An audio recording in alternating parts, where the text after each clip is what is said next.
Bwana asifiwe. Karibu wale watu wanaotafuta ufalme wa Kristo. Leo tutaangalia kitabu cha Mathayo 11 mstari wa 12, inasema hivi: tangu siku za Yohana Mbatizaji hata sasa ufalme wa mbinguni hupatikana kwa nguvu, nao wenye nguvu ndio watakaouteka. Ufalme wa Mungu haupatikani hivi hivi. Kutakuwa na vita ambavyo inafaa tupigane navyo, na ni vile vita ambavyo vya giza.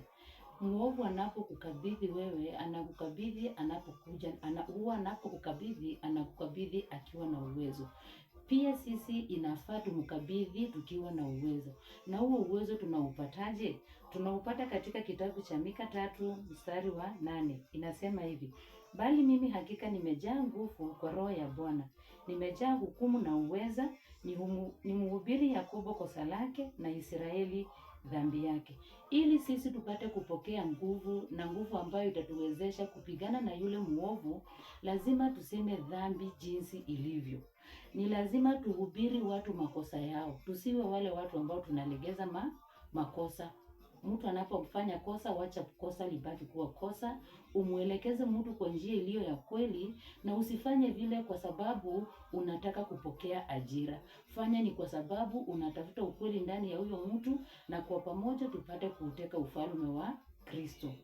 Katika kitabu cha Mika 3:11 inasema hivi: wakuu wake huhukumu ili wapate rushwa. Tusiwe wale watu ambao tunahubiri ili tupate rushwa.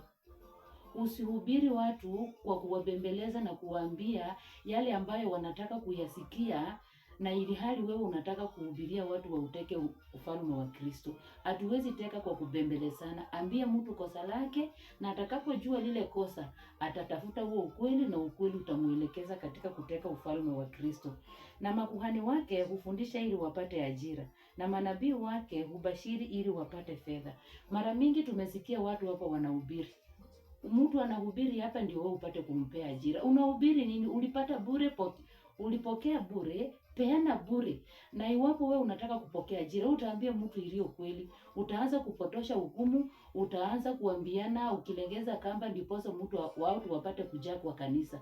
Wacha kutafuta watu wajae kwa kanisa. Tafuta kuambia watu ukweli, na ule ukweli utawaweka huru. Na watakapokuwa huru watapata nguvu ya kuteka ufalme wa Kristo.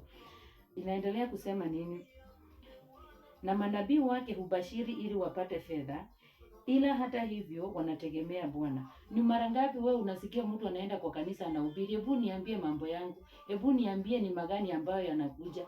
Hatutafuti kujua yale ambayo yanakuja, ila tunatafuta kujua kweli itakayotupa nguvu ya kutuwezesha kupigana na muovu. Mbarikiwe na haya.